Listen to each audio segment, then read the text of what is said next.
சேர்த்து மோசேக்கும் ஆரோனுக்கும் விரோதமாக என்ன செய்தான்? கலகம் பண்ணினான், முறுமுறுத்தான். மோசேயை பார்த்து ஆரோனை பார்த்து, நீங்கள் ஜனங்கள் எல்லாரும் பரிசுத்தமா தான் இருக்கிறாங்க, ஜனங்களுக்கு நடுவில் கர்த்தர் என்ன செய்கிறார்? அசைவாடி கொண்டிருக்கிறார், உலாவி கொண்டிருக்கிறார். அப்படி இருக்கும் போது நீங்கள் ஏன் ஆண்டவருடைய சபைக்கு மிஞ்சி உங்களை பெருமையாக பார்க்கிறீர்கள், பெருமை பாராட்டிக் கொள்ளுகிறீர்கள் அப்படின்னு சொல்லி ஒரு கலகத்தை என்ன செய்யறார் அப்படின்னா உண்டாக்குகிறார். யார் உண்டாக்குறார்? யார் உண்டாக்குறது? கோராக உண்டாக்குகிறார். யாரோடு சேர்ந்து உண்டாக்குகிறார்? ரூபன் கோத்திரத்தில் இருக்கிற, அதாவது இவன் கோத்திரமே வேற, இவனுக்கு ஆசரிப்பு கூடாரத்தில் வேலை இருக்கிறது, ஆசாரிய பணியில் இவனுக்கு வேலை இருக்கிறது. இவன் அதை விட்டுட்டு என்ன செய்யறான்னா ரூபன் கோத்திரத்தோரோடு சேர்ந்து கொண்டு என்ன செய்யறான்? கலகம் பண்ண ஆரம்பித்தான். அல்லேலூயா. அப்பொழுது ஆண்டவர் சொல்றாரு, இந்த கலகக்காரரை விட்டு நீ என்ன செஞ்சிரு? விலகி போ, அத்தனை பேர்த்தி நான் என்ன செஞ்சிடறேன்? அழிச்சிடுறேன் அப்படிங்கிறார். மோசே, வேண்டாண்டவரே, ஒருத்தர் பாவம் செய்திருக்க நீ முழு சபையும் அழிக்கலாமா அப்படின்னு ஆண்டவர்கிட்ட மோசே அப்பவே என்னதான் செய்யறாரு?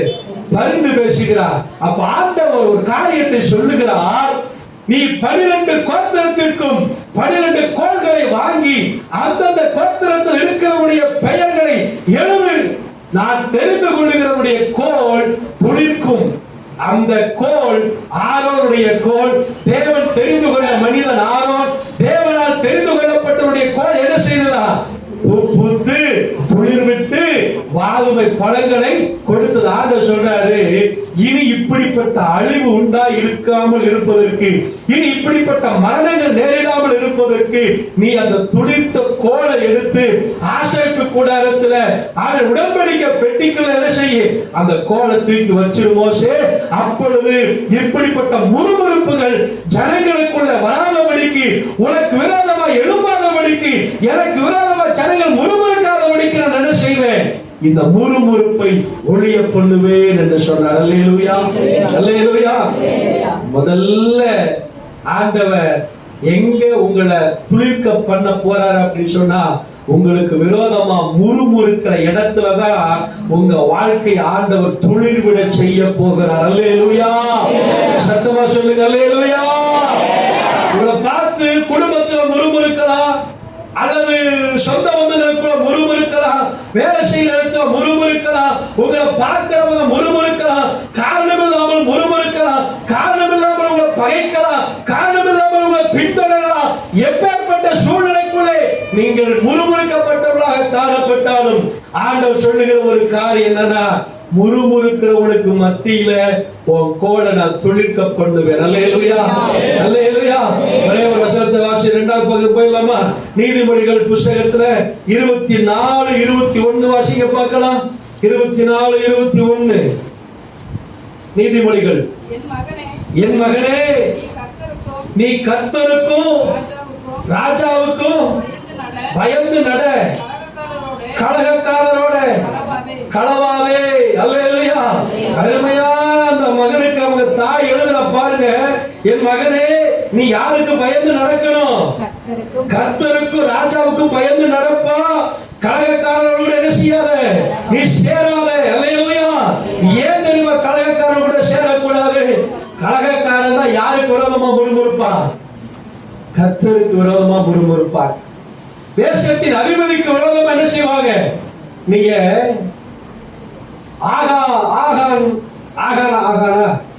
ஆகாப் ராஜாவை குறித்து நீங்க பாருங்களேன். 1 ராஜாக்கள் புத்தகத்துல வாசிக்கிறோம். அங்க அந்த மனுஷன், அவன் பேர் என்னன்னா மறந்துச்சுவார், திராட்சை தோட்டத்தை எனக்கு தான் சொல்லி கேட்பார் இல்லையா?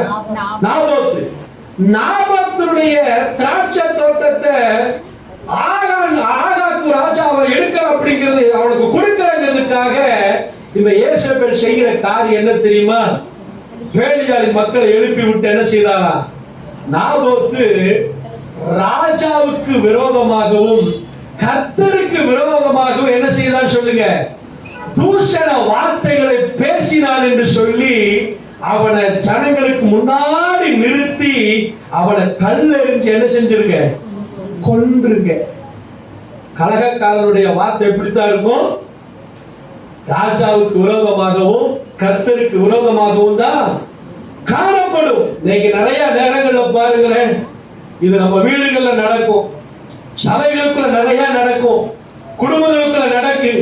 இன்னைக்கு ராஜாங்கத்துல ராஜ்யங்கள் என்ன செய்யுது நடக்கிறத பார்க்கிறோம். அப்ப அந்த தாய் அந்த மனுஷனுக்கு அழகா சொல்லி கொடுக்கிறா, என் மகனே, நீ தயவு செய்து கர்த்தருக்கு விரோதமாகவும் ராஜாவுக்கு விரோதமாகவும் என்ன செய்யாத, எழும்பாத, கலகக்காரர்களோட சேராத.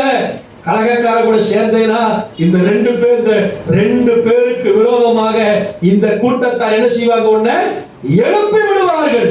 உன் பிராணனுக்கு நீயே என்ன செஞ்சிருவ, கண்ணி வைக்கிறவனாய் மாறி போவ அப்படி சொல்லி நல்ல ஒரு புத்தி. அல்லேலூயா.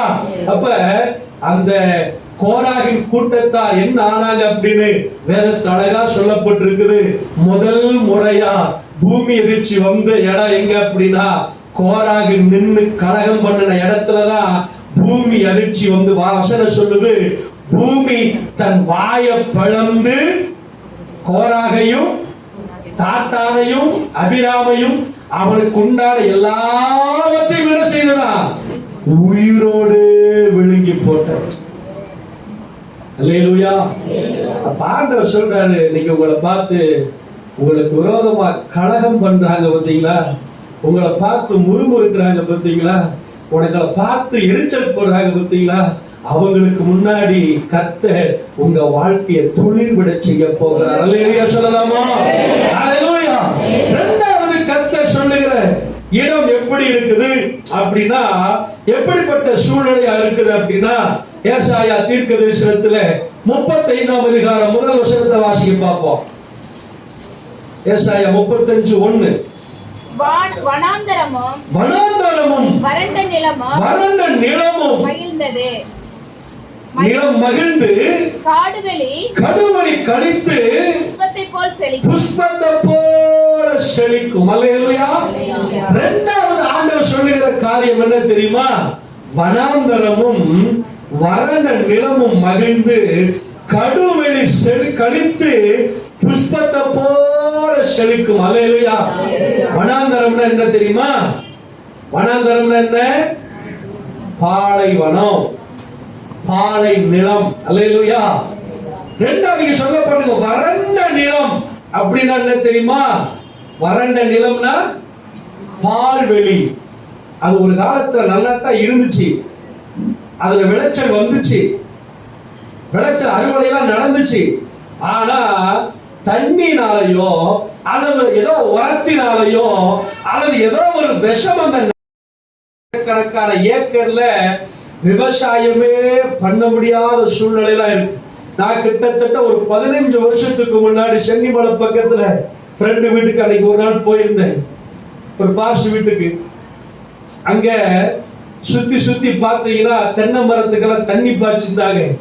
கருப்பு கருப்பா இருந்துச்சு, எல்லாம் சாக்கடை கலந்த மாதிரி கருப்பா இருந்துச்சு.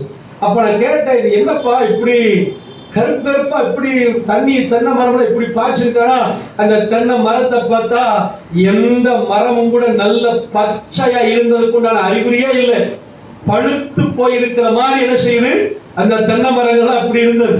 அப்ப அவர் சொன்னாரு, இந்த சாயப்பட்டறையினுடைய கழிவு, அதனுடைய அந்த கழிவு நிலத்தடி நீர்லாம் என்ன செஞ்சிருச்சு, அங்க உண்மையிலேயே தண்ணி என்னால குடிக்கவே முடியல. தண்ணி நல்லா தான் இருந்துச்சு, பார்க்கறதுக்கு நல்லா இருக்குது. அத பக்கத்துல கொண்டு போனாலே சாக்கடைனா தண்ணி. நான் சொல்றது ஒரு 15 வருஷத்துக்கு மேல இருக்குன்னு நினைக்கிறேன். அப்பவே அப்படிப்பட்ட சூழ்நிலை. அப்ப என்னன்னா, ஒரு காலத்துல விவசாயம் பண்ணினாங்க, மகசூல் எடுத்தாங்க, நல்லா தான் இருந்தது. ஏதோ ஒரு பிரச்சனையினால அந்த நிலம் என்னவா போச்சு, கெட்டு போச்சு, பால் அடைஞ்சு போச்சு, பால் நிலமா மாறி போச்சு. கடுவெளி கழித்து அப்படின்னா இருக்கு இல்லையா? கடுவெளினா என்னது? கடுவெளினா என்னன்னு தெரியுமா? பொட்டல் நிலம் சொல்லுவாங்க. அது அந்த பொது மொழிபெயர்ப்புல பார்த்த பொட்டல் நிலம் பார்த்தீங்களா? பாலை நிலம், பால் நிலம், பொட்டல் நிலம். இதையெல்லாம் ஆண்டவர் என்ன செய்ய வைக்கிறாரா? சத்தமத்த ஒரு சந்தோஷமத்த ஒரு அல்லேலூயா சொல்லலாமே. அல்லேலூயா. மனுஷனுடைய பார்வையில இதெல்லாம் என்ன செய்ய முடியாது, ஒன்றுமில்லை. மனுஷனால இதெல்லாம் முடியாது, ஆனா கர்த்தரால முடியும். அல்லேலூயா. வாழ்க்கை ஒண்ணு பாலைவனம் போல ஆரம்பத்திலிருந்தே எப்படி இருக்கலாம், ஆரம்பத்திலிருந்தே வறண்ட சூழ்நிலையா இருக்கலாம். அல்லது நல்லா இருந்த பாஸ்டர், நல்லா இருந்த ஏசப்பா, ஆனா போக போக என் வாழ்க்கையில என்ன ஆயிடுச்சு, நல்லா இருந்த நிலம் பால் நிலமா மாறி போச்சு, பால் நிலமா மாறிடுச்சு. ஏதோ பிசாசு கொண்டு வந்த ஒரு விஷம், பிசாசு கொண்டு வந்த ஒரு சூழ்நிலை, ஏதோ என்னுடைய ஒரு கீழ்ப்படியாமை, ஏதோ என்னுடைய ஒரு சின்ன பாவம், இதை நிமித்தமா என்னுடைய வாழ்க்கை, என்னுடைய ஆசீர்வாதம் நாளுக்கு நாள் என்ன ஆயிட்டே போகுது, சொல்லுங்க வாயை திறந்து, குறைஞ்சிட்டே போகுது. அப்படிங்கிற ஒரு சூழ்நிலைக்குள்ள இருந்து இருக்கலாம். பொட்டல் நிலம் அப்படின்னா அது அது என்ன, எப்ப அது பொட்டல் நிலமா மாறுது அப்படின்னா, மனுஷங்க நடந்து நடந்து நடந்து நடந்து நடந்து நடந்து அதை என்ன ஆக்கிடுவாங்க, வரப்பு இருக்கு பார்த்தீங்களா, வரப்பு, இந்த வரப்புல நடந்து நடந்து நடந்து பார்த்தீங்கன்னா என்ன ஆயிருக்காது, எந்த புல்லும் ஒண்ணு அதுல முளைக்காது. சில நேரத்தை சொல்றாங்க, நீ கால் வச்சா எப்படி இருக்கும், நீ கை வச்சேனா எப்படி இருக்கும், நீ ஆரம்பிச்சேனா எப்படி இருக்கும், உனக்கு தெரிஞ்சு போச்சா எப்படி இருக்கும், எப்படி இருக்குமா, ஒண்ணுமில்லாம போயின்னு அர்த்தம். அப்ப ஆரம்பம் ஒருவேளை வனாந்தரமாவே இருக்கலாம், பாதியில ஒருவேளை என்னால, உன்னுடைய சூழ்நிலையினால, என்னுடைய கீழ்ப்படியாமையினால ஒருவேளை எனக்கு இருந்த ஆசீர்வாதம் போய் எனக்கு எப்படி இருக்கலாம், பால் நிலமா காணப்படலாம். அல்லது மூன்றாவது, மனுஷன் மிதிச்சு மிதிச்சு மிதிச்சு மிதிச்சு மனுஷன் உங்க மேல நடந்து நடந்து நடந்து நடந்து உங்க ஆசீர்வாதம் ஒருவேளை அப்படியே பொட்டல் காடு போல என்ன செய்யலாம், தோணலாம். ஆண்டவர் சொல்றாரு, இது 3 செழித்து கழித்து பூரித்து இருக்குமா. கரைகளை பற்றி ஆண்டவர் சொல்லலாமா, இது 3 எப்படி இருக்குமா, அசல் சொல்ல பாருங்க, மகிழ்ந்து கழித்து செழித்து. அல்லேலூயா சொல்லுங்க, மகிழ்ந்து, பக்கத்துல கையை பிடிக்க பார்ப்போம், மகிழ்ந்து கழித்து செழித்து வளருவீர்கள். மகிழ்ந்து கழித்து செழித்து வளருங்க. அப்பா நல்ல ஆசீர்வாதம். அல்லேலூயா. இந்த காரியத்தை நீங்க சொல்லுங்க, ஆண்டவர் அவர் உங்க சுக வாழ்வ சீக்கிரத்துல துளிர்விடப்படுவோம். இதை அறிக்கை செய்யுங்க. ஒவ்வொரு மாதம் வாக்கு தத்துவத்துல நல்ல வார்த்தைகள் ஆண்டவர் நமக்கு தந்து பேசுறாரு இல்லையா. நம்முடைய அதாவது அவரை சொன்ன பார்த்தீங்களா, தேவைக்கு மட்டும் கொடுத்தா அது ஸ்தோத்திர கடமை. தேவைக்கு மட்டும் கொடுத்தா அதுக்கு பேர் கடமை, தேவைக்கு மிஞ்சி கொடுத்தா அதுக்கு பேர் அன்பு. அல்லேலூயா. ஆண்டவர் சொல்றாரு, நான் என் கடமையை செய்யல, உன் மேல வச்சிருக்கிற அன்பை நான் என்ன செய்ய போறேன், வெளிப்படுத்துறதுக்கு உன்னை இப்படி எல்லாம் நான் என்ன செய்ய போறேன், ஆசீர்வதிக்க போறேன். ஆண்டவர் சொல்றார். அல்லேலூயா. அவன் கடமையை மட்டும் செய்யலப்பா, அவர் நம்ம மேல வைத்திருக்கிற அன்பை வெளிப்படுத்தும்படிக்கு தான் அவர் நமக்கு வாக்குத்தத்தங்களை தந்திருக்கிறார். அல்லேலூயா சொல்லலாமா. அல்லேலூயா. அல்லேலூயா. ஆகார் பாருங்க, ஆதியாகமம் 21:14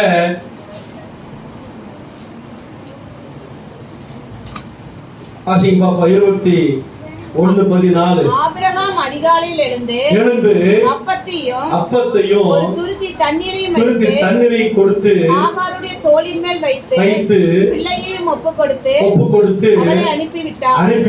அவள் புறப்பட்டு போய் பெயர்செபாவின் வனாந்தரங்களில் என்ன செய்தாரா, அலைந்து திரிந்தார். பெயர்செபா அப்படின்னா ஆணையின் கிணறுன்னு அர்த்தங்க. பெயர்செபா அப்படின்னா ஆணையின் கிணறு. ஆபிரகாமுக்கு ஆகாருக்கு ஒரு உடன்படிக்கை இருந்ததனால தான் கல்யாணம் பண்ணார். உடன்படிக்கை பண்ணின மனுஷன் கைவிடலாம். அல்லேலூயா. கைவிடவே மாட்டேன்னு சொல்லி எத்தனை பேர் கைவிட்டுட்டு நாசமாக்கி போயிடலாம். அல்லேலூயா. ஆனா ஆண்டவர் சொல்றாரு, ஆகார பார்த்து சொன்னாரு, உனக்குள்ளும் உன் மகனை நான் ஆசீர்வதிப்பேன். அல்லேலூயா. அவனும் மகா பெரிய பிரபுவா மாறுவான், 12 பிரபுக்களை பெறுவான், அவனே நான் ஆசீர்வதிப்பேன். யாரை பார்த்து சொல்றாரு? பெயர்சபாவின் வனாந்தரத்தில் அலைந்து திரிகிறவளை பார்த்து சொல்ற. வனாந்தர வாழ்க்கையிலிருந்து ஆகாருடைய வாழ்க்கையிலே ஆண்டவர் துணைவிடும்படியான ஒரு காரியத்தை அங்கு செய்தார். அல்லேலூயா. நீங்க 1 சாமுவேல் 23ஆம் அதிகாரத்தை வீட்டுல போய் வாசிச்சு பாருங்க. அந்த ஒரு அதிகாரத்துல மட்டும் தாவீது கிட்டத்தட்ட 4 வனாந்தரத்தில் அலைகிறாங்க. எத்தனை வனாந்தரம்? அந்த ஒரு அதிகாரத்துல 4 வனாந்தரத்துக்கு துரத்தப்படுகிறான். ஷேப் வனாந்தரம், மாகூர் வனாந்தரம், யூதாவின் வனாந்தரம். பாத்தீங்கன்னா என்ன செய்யறாரு? வனாந்தரமாய் சவுல் துரத்துகிறான். பெயர்சபாவின் வனாந்தரத்துல ஆபிரகாம் உடன்படிக்கை செய்தவன் அவனை அலைய விட்டான். சவுல் இந்த வனாந்தரங்களிலே தாவீதை துரத்துகிறான். ஆபிரகாம் அனுப்பிட்டு விட்டுட்டார். சவுல் தாவீதை வனாந்தரங்களில் என்ன செய்யறானா? ஏன்னா வனாந்தர வாழ்க்கையில எப்படி இருக்குன்னா, தாகமும் தவனமும் விடாய்த்து போன அனுபவம் தான் வனாந்தரத்துல இருக்கும். அல்லேலூயா. இன்னைக்கு அப்படிப்பட்ட சூழ்நிலைக்குள்ள இருக்கா? உங்களுடைய ஆத்துமா இன்னைக்கு அப்படிப்பட்ட வியாகுலத்துக்குள்ள இருக்கா? ஆண்டவர் ஆமே ஸ்தோத்திரம் உங்களை பார்த்து சொல்றாரு, உன்னை பிசாசின் கையில ஒப்பு கொடுக்க மாட்டேன், உன்னை சவுலின் கையில ஒப்பு கொடுக்க மாட்டேன். ஆகார் உன்னை அனுப்பிவிட்டது போல வனாந்தரத்தில் நான் உன்னை அலைந்து மீறிய விட மாட்டேன். அல்லேலூயா. எலியா 1 ராஜாக்கள் 19ஆம் அதிகாரத்துல 4ஆம் வசனத்துல அவர் அலையிற அவர் இதே பெயர்சபா வனாந்தரம் தான். அல்லேலூயா. அந்த வனாந்தரத்துல தான் எலியா பலனடைவதற்குண்டான அப்பமும் தண்ணீரும் அவருக்கு வைக்கப்பட்டது. அல்லேலூயா. வனாந்தர வாழ்க்கையில் இருக்கிற தேவப்பிள்ளையே, உங்களுக்கு ஆண்டவர் சொல்லுகிற காரியம், உங்களுக்கு ஏற்ற வார்த்தை, உங்களுக்கு தேவையான தண்ணீர், வசனம், வார்த்தைகளை கர்த்தர் கொடுத்து நீ பண்ண வேண்டிய பிரயாணம் வெகு தூரம் என்று சொல்லி உங்களை என்ன செய்ய வைக்கிறவர்? ஆண்டவர் நடக்க வைக்கிற ஆண்டவர் அவர். அல்லேலூயா. நீங்க செய்ய வேண்டிய வேலை இன்னும் ஆண்டவருக்கு நிறைய இருக்கு. நீங்க பண்ண வேண்டிய ஊழிய ஆண்டவருக்கு இன்னும் நிறைய இருக்கிறது. அல்லேலூயா. ஏசாயா 43 19 20 மட்டும் வாசிங்க. ஏசாயா 43 19 20. இதோ ஆண்டவர் சொல்றாரு, நான் புதிய காரியத்தை செய்றேன், இப்போதே அது தோன்றும், நீங்க அது உங்களுக்கு தெரியாதா? நான் வனாந்தரத்துல வழியையும் அவாந்தர வழியில் ஆறுகளை உண்டாக்குவேன். நான் தெரிந்து கொண்ட என் ஜனத்தின் தாகத்திற்காக வனாந்தரத்தில் தண்ணீர்களையும் அவாந்தர வழிகளிலே ஆறுகளை உண்டாக்குவதினால் காட்டு மிருகங்களும் வலு சர்ப்பங்களும் கோட்டான் குஞ்சுகளும் என்னை கனம் பண்ணும். இந்த ஜனத்தை எனக்கென்று ஏற்படுத்தினேன், இவர்கள் என் துதியை சொல்லி வருவார்கள். அல்லேலூயா. கரைகளை பற்றி அல்லேலூயா. சொல்றாரு, நான் ஒரு புதிய காரியத்தை உனக்கு செய்யறேன். வனாந்தரம்னாலே சொல்லிட்டு அது பாலைவனம். அல்லேலூயா. அங்க சொல்றாரு ஆண்டவர், புதிய காரியத்தை செய்யறேன். அந்த புதிய காரியம் என்ன அப்படின்னா, வனாந்தரத்துல என்னத்தை உண்டாக்குறாரா? வழியையும் அவாந்தர வெளியிலே ஆறுகளை உண்டாக்கி என் ஜனத்துக்காக இந்த காரியத்தை நான் ஏற்படுத்துறதுனால, என் ஜனத்தினுடைய தாகத்தை நான் தீர்க்க போறதுனால, என் ஜனத்தை தாமே சொந்த தாகத்தினால நான் அனுப்பாதபடிக்கு அவர்களை திருப்திப்படுத்துறதுனால, அங்க இருக்கிற குருவி, கோட்டான், கழுகு, வலுசெப்பங்கள் கூட என்ன செய்யுமா? நல்லா பாருங்க, உங்களுக்கு திறக்கிற வழி, உங்களுக்கு உண்டாகிற ஆசீர்வாதம், உங்களுக்கு உண்டாகிற ஆறுகள், அது உங்களை சுத்தி இருக்கிற உங்களை விழுங்க பார்க்கிற காத்து அந்த கோட்டான் குஞ்சுகளா இருந்தாலும் சரி, உங்களை விழுங்க பார்க்கிற வலுசற்பங்களா இருந்தாலும் சரி, அதுவும் அந்த தண்ணியை குடிச்சிட்டு கர்த்தர் என்ன செய்யுமா? சந்தோஷமா இருக்கா, துக்கமா இருக்கா? அல்லேலூயா. கர்த்தர் செய்ய போகிற புதிய காரியத்துல ஆண்டவர் உண்டாக்கின வழியையும் ஆண்டவர் உண்டாக்கின ஆறுகளில் ஓடுகிற தண்ணீரையும் சுத்தி இருக்கிற காட்டுகள் இருக்கிற கோட்டான்களும் குருவிகளும் கொக்குகளும் வலுசற்பங்களும் குடிச்சு ஆண்டவரே எங்கள் தாகத்தையும் தீர்த்தீரே என்று சொல்லி அதெல்லாம் என்ன செய்யுமா?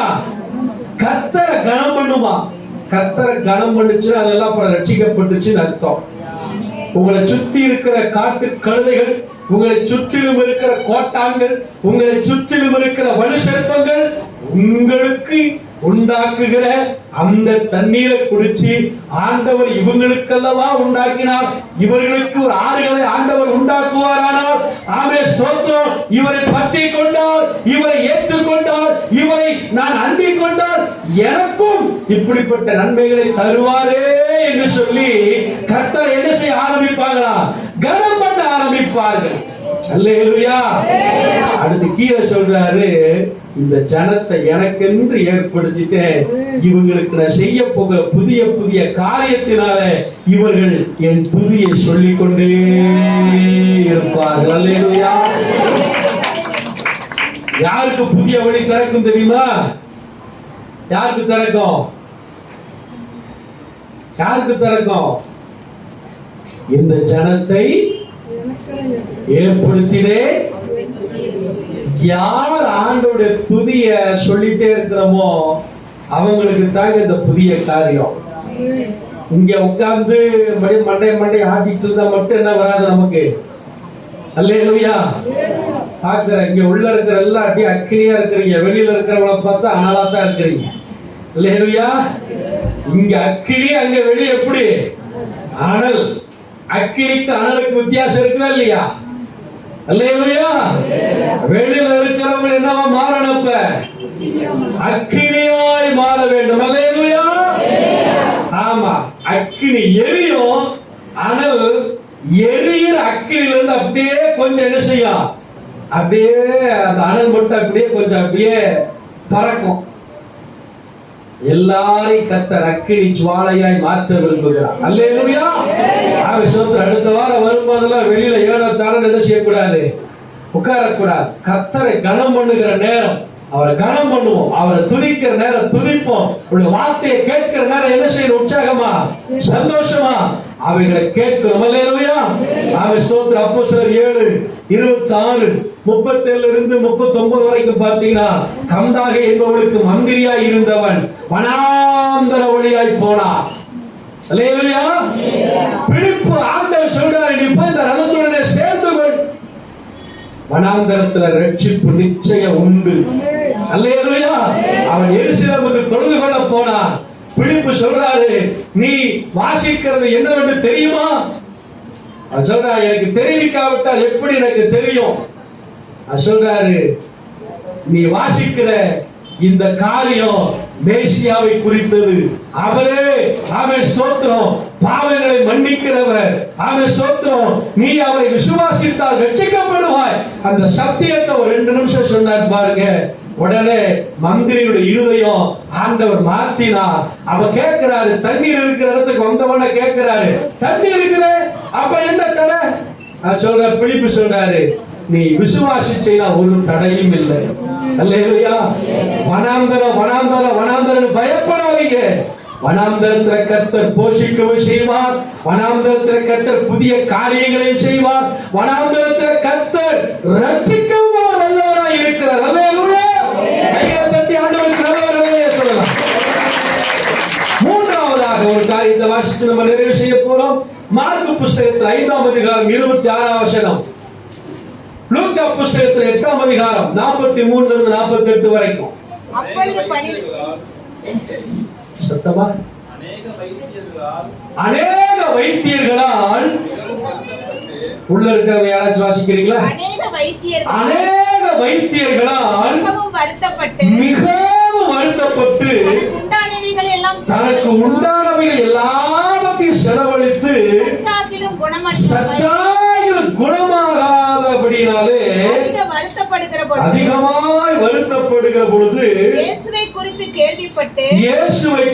கேள்விப்பட்டு அவருடைய வஸ்திரங்களை ஆகிலும் தொட்டால் சொஸ்தமாவேன் என்று சொல்லி ஜனக்கூட்டத்துக்குள்ளே அவருக்கு பின்னாக வந்து அவரை தொட்டால் அவருடைய வஸ்திரத்தை தொட்டால் உடனே அவளுடைய உதரத்தின் ஊரல் நின்று போயிற்று.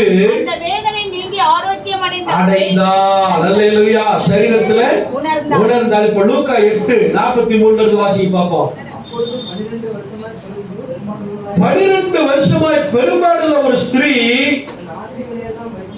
ஆஸ்திகளை எல்லாம் வைத்தியர்களுக்கு விற்று ஒருவனாலும் சொஸ்தமாக்க கூடாமல் இருந்த ஒரு ஸ்திரீ. போதும். அல்லேலூயா. நான் ஏன் 2 வாசிக்க சொன்னேன் தெரியுமா? அங்க வாசிக்கிறோம், ஒருவனாலும் குணமாக்கப்பட முடியாத ஒரு வியாதி அவளுக்கு. அல்லேலூயா. இங்க வாசிக்கிறோம், அநேக வைத்தியர்களால் வருத்தப்பட்டு தனக்குண்டான எல்லாவற்றையும் செலவழித்து கொஞ்சம் கூட சுகமாகல. அங்க ஒருத்தனால் சுகமாக்க முடியல. இங்க சொல்லப்படுகிறது, ஆஸ்திகள் எல்லாவற்றையும் வித்தும் கூட கொஞ்சம் கூட என்ன உண்டாகல, சுகமே உண்டாகவில்லை. அல்லேலூயா. சொல்லப்படுகிறது, எல்லாராலும் கைவிடப்பட்டவள். அல்லேலூயா. எல்லாராலும் கைவிடப்பட்டவள். நான் நினைக்கிறேன், நம்ம பயங்கரமான ஒரு பணக்காரி இருந்திருப்பான்னு நினைக்கிறேன். அல்லேலூயா. ஏன்னா தன் ஆஸ்தி எல்லாவற்றையும் வித்து அப்படின்னு இருக்கு. அல்லேலூயா. அந்த ஆஸ்தி எல்லாவற்றையும் வித்தும் கொஞ்சம் கூட சுகமும் இல்லை. அந்த ஆஸ்தி எல்லாம் வாங்கினவன் ஒருத்தன் கூட அவளுக்கு சுகம் கொடுக்கவும் முடியலை. வைத்தியரும் கைவிட்ட அனுபவம், ஆஸ்தியும் கைவிட்ட அனுபவம், எல்லாரும் கைவிடப்பட்ட அனுபவம். தன் நம்பிக்கையும் அவளை கைவிட்டது. இந்த நம்பிக்கை சொல்லுது, இனி உனக்கு சுகமே அழைத்தரங்க, இனி உனக்கு சுகமே இல்ல. எவ்வளவு பெரிய வைத்தியரெல்லாம் பார்த்துட்டு வந்துட்ட, எவ்வளவு பெரிய டாக்டர் எல்லாம் நீ பார்த்துட்டு வந்துட்ட. இந்த பாஸ்டமா ஊர் பக்கம் ஒரு ஊர் இருக்கு. அந்த ஊர் பேர் எனக்கு இப்ப மறந்துட்ட, ஞாபகம் இல்லை. இதெல்லாம் நேற்று யோசிச்சிருந்திருப்பேன்னா நான் ஊரை கேட்டா தெரிஞ்சு வச்சிருந்திருப்பேன்.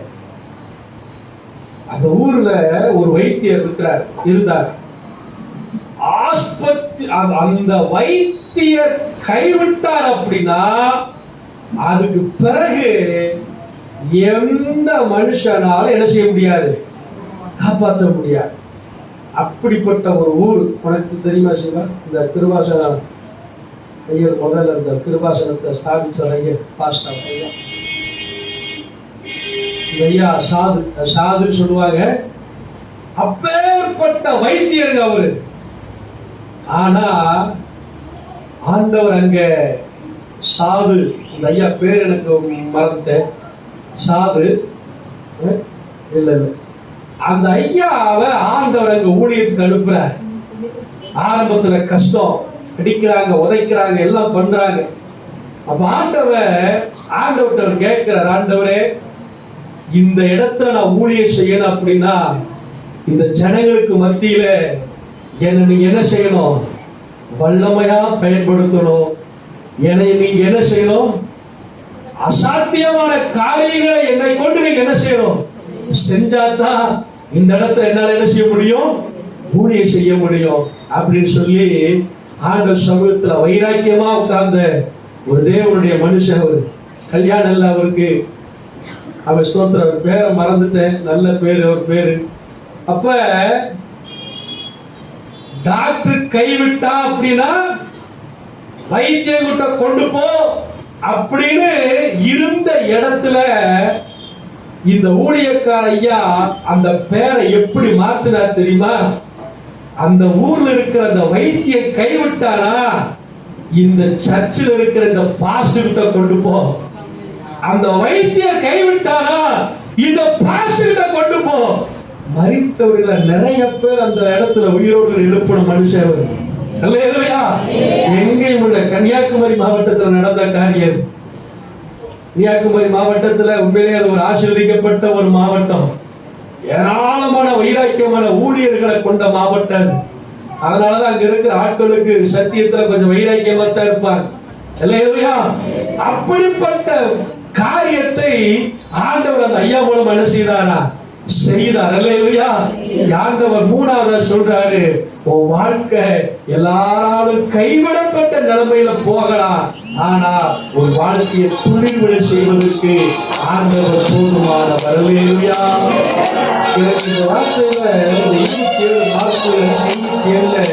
இயேசுவை குறித்து கேள்விப்பட்டு அப்படியே அந்த இடத்துல வார்த்தைகளை வார்த்தைகளை அப்படியே சர்ச் பண்ணிருந்தா எப்படி இயேசுவை குறித்து கேள்விப்பட்டிருப்பா? எப்படி இயேசுவை குறித்து கேள்விப்பட்டிருப்பா? என்னன்னு கேள்விப்பட்டிருப்பா? ஒருவேளை அவருடைய அற்புதங்களை குறித்து கேள்விப்பட்டிருப்பாளா? அவருடைய உயிர்த்தலை வைத்தால் அதை குறித்து கேள்விப்பட்டிருப்பாளா? அவருடைய உபதேசத்தை கேள்விப்பட்டிருப்பாளா? எதை கேள்விப்பட்டிருப்பா அப்படின்னு நானே எனக்குள்ள யோசனை பண்ணிட்டு இருந்தேன். அப்ப எனக்கு ஆண்டவர் ஞாபகப்படுத்தின காரியம் ஏசாயா 53ஆம் அதிகாரத்துல அதை எடுக்கிறேன். அதுல வசனம் இருக்கு இல்லையா? 53ல நாம் அவருடைய தழும்புகளால் 5ஆம் வசனம் வாசிங்க. நம்முடைய மீறுதலை நிமித்தம் அவர் காயப்பட்டு நம்முடைய அக்கிரமங்களின் நிமித்தம் அவர் நொறுக்கப்பட்டார். நமக்கு சமாதானத்தை உண்டு பண்ணும் ஆக்கினை அவர் மேல் வந்தது, அவருடைய தழும்புகளால் குணமாகிறோம். அல்லேலூயா. அல்லேலூயா. அவருடைய தழும்புகளால் குணமாகிறோம். இந்த வார்த்தையை தான் அவர் கேள்விப்பட்டிருப்பான்னு நான் நினைக்கிறேன். அல்லேலூயா. அல்லேலூயா. இயேசுவை கேள்விப்பட்டுத்தான் நீங்கள் நானும் வந்திருக்கோம், ரட்சிக்கப்பட்டோம். அல்லேலூயா. இயேசுவை கேள்விப்பட்டதுனாலதான் ரட்சிக்கப்பட்டோம். மற்றவங்க கேள்விப்படுறதுக்கு நீங்க இன்னைக்கு இயேசுவை பேசுறீங்களா? மற்றவர்கள் நம்மை போல ரட்சிக்கப்படுவதற்கு இயேசுவை பேசுறோமா? மற்றவர்கள் என்னை கொண்டு இயேசுவை கேள்விப்படணுங்கிற என்ன எனக்குள்ள வருதா, இருக்கா? யோசனை பண்ணி பாருங்க. ஆண்டவர் நம்ம இடத்துல இன்னைக்கு எதிர்பார்க்கிறார். அல்லேலூயா. 2:5 அந்த ஏசாயாவை வாசிக்கல, 2-5 வரைக்கும் 53ல இளங்கிளை போலவும் வறண்ட நிலத்திலிருந்து துளிர் விடுகிற வேரை போலவும் அவனுக்கு முன்பாக எழும்புகிறார். அழகும் இல்லை, சௌந்தரியம் இல்லை. அவரை பார்க்கும் போது அவரை விரும்பத்தக்க ரூபம் அவருக்கு இல்லாதிருந்தது. அசட்டை பண்ணப்பட்டவரும் மனுஷரால் புறக்கணிக்கப்பட்டவரும் துக்கம் நிறைந்தவரும் பாடு அனுபவித்தவருமாய் இருந்தார். அவரை விட்டு நம்முடைய முகங்களை மறைத்துக் கொண்டோம். அசட்டை பண்ணப்பட்டார். அவளை எண்ணாமல் போனோம். மெய்யாகவே அவர் நம்முடைய பாடுகளை ஏற்றுக்கொண்டு நம்முடைய துக்கங்களை சுமந்தார். நாமோ அவர் தேவனால் அடிக்கப்பட்டு பாதிக்கப்பட்டு சிறுமைப்பட்ட வேண்டும் எண்ணினோம். அவர் சொன்னார் பாருங்க, வறண்ட நிலத்துல துளிர்க்கிற வேரை போல அவர் எழும்புகிறார். அல்லேலூயா. அவர் எதற்கு எழும்புகிறார் தெரியுமா? நம்முடைய மீறுதல்களை மன்னிக்கும்படி, நம்முடைய அக்கிரமங்களை மன்னிக்கும்படி, நம்முடைய நோய்களை குணமாக்கும்படி, நம்முடைய தண்டனை அவர் ஏற்றுக்கொள்ளும்படி. நம்முடைய வாழ்க்கையெல்லாம் வறண்ட நலமா இருந்தது. அல்லேலூயா. நம்முடைய பாவம் நம்மள வறண்டு போக அனுபவத்துக்குள்ள கொண்டு போச்சு. நம்முடைய அக்கிரமம் நம்முடைய வறண்டு போன அனுபவத்துக்குள்ள நம்மளை கொண்டு போச்சு.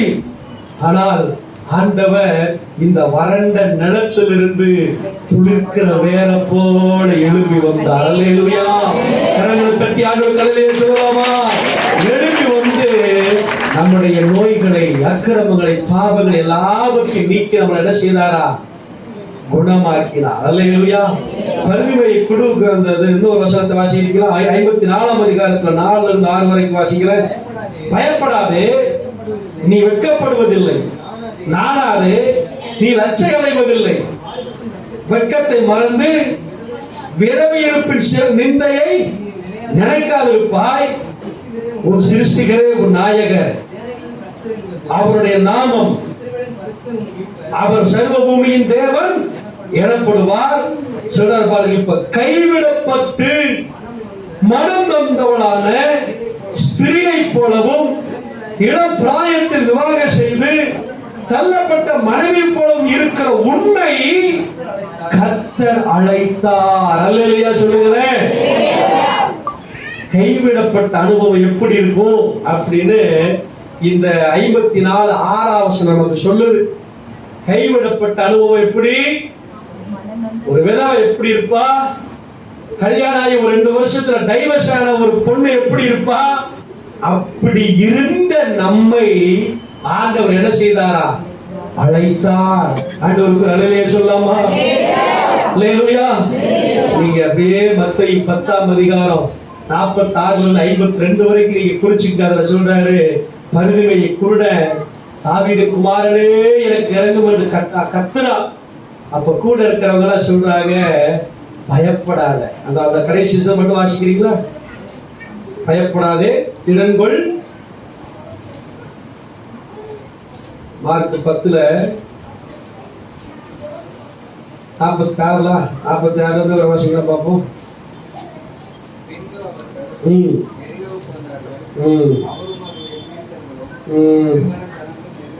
இருங்க, 49 வாசிங்க. இயேசு நின்று அவனை அழைத்து வர சொன்னார். அந்த குருடனை அழைத்து, திடன்கொள், எழுந்திரு, உன்னை அழைக்கிறார் என்றார்கள். அல்லேலூயா. இந்த ஏசாயா 54 6 இந்த மார்க் 10 49 நீங்க அப்படியே கம்பேர் பண்ணி பாருங்க. அங்க கர்த்தர் உன்னை அழைத்தார். இங்க சீஷர்கள் அந்த பருவி வைத்த போய் சொல்றாங்க, பயப்படாத, திடன்கொள், உன்னை வர சொல்லிட்ட, உன்னை கூப்பிடுறாரு. அடுத்த வசனத்துல பாருங்க, உடனே அவர் தன் மேல் வஸ்திரத்தை உதறிவிட்டு, எதுக்குங்க மேல் வஸ்திரத்தை தூக்கி போட்டா பாட்டுக்கு போனா? நம்பிக்கை, கான்பிடன்ட். அல்லேலூயா. இந்த மேல் வஸ்திரம் தான் குருடன் குருடன் குருடன் சொல்லி என்ன செய்ய வச்சுச்சு? அடையாளப்படுத்திச்சு. ஒரு தலைவீரன் என்பதை எனக்கு அடையாளப்படுத்திட்டு இருந்துச்சு. இப்போ நான் அவரால் அழைக்கப்பட்டு விட்டேன், அவரால் முன்குறிக்கப்பட்டு விட்டேன், அவரால் நான் ஸ்தோத்திரம், அவர் மனசுக்குள் இடம் பிடித்து விட்டேன். இனி எனக்கு அடையாளமான இந்த மேல் வஸ்திரம் வேண்டவே வேண்டாம் தூக்கி வீசிட்டு அப்படியே சீஷர்கள் பின்னாடி போக ஆரம்பித்தார். கைவிடப்பட்டவர்களுடைய வாழ்க்கையை தேவன் துளிர்விட பண்ண அவர் வல்லவராய் இருக்கிறார். அல்லேலூயா. ஆண்டவருக்கு நல்ல அல்லேலூயா சொல்லாமா? அல்லேலூயா. 3 காரியத்தை சொல்றேன். 1, ஆமென் ஸ்தோத்திர, கலகக்காரருக்கு முன்பாக உங்களுடைய வாழ்க்கையை கர்த்தர் துளிர்விட செய்ய வல்லவர். வறண்ட அனுபவத்துக்கு மத்தியில் உங்களுடைய வாழ்க்கையை துளிர்விட செய்ய வல்லவர். கைவிடப்பட்டவர்களுக்கு மத்தியிலே நீங்கள் கைவிடப்பட்ட நிலைமையில இருக்கலாம், கர்த்தர் உங்களை கைவிடாதபடி உங்களை கரம் பிடித்து உங்க வாழ்க்கையை துளிர்விட செய்ய அவர் வல்லவராய் இருக்கிறார். அல்லேலூயா. அல்லேலூயா. எல்லாரும் அப்படி எழுந்து நிக்கலாம். நாம் இப்பொழுது ஆமென் ஸ்தோத்திரம் திருவிருந்துக்கு நேரம் போறோம். ஆண்டவர் நம்மை ஆசீர்வதிப்பாராக. எல்லாரும் எழுந்து நிக்கலாமா? டக்குனு ஆமென் ஸ்தோத்திரம். ஒரு 5 நிமிடம் 10 நிமிடங்களுக்குள்ளாக. வறண்ட நிலத்தை ஆரோக்கியமாய் மாற்றுபவர் நீரே,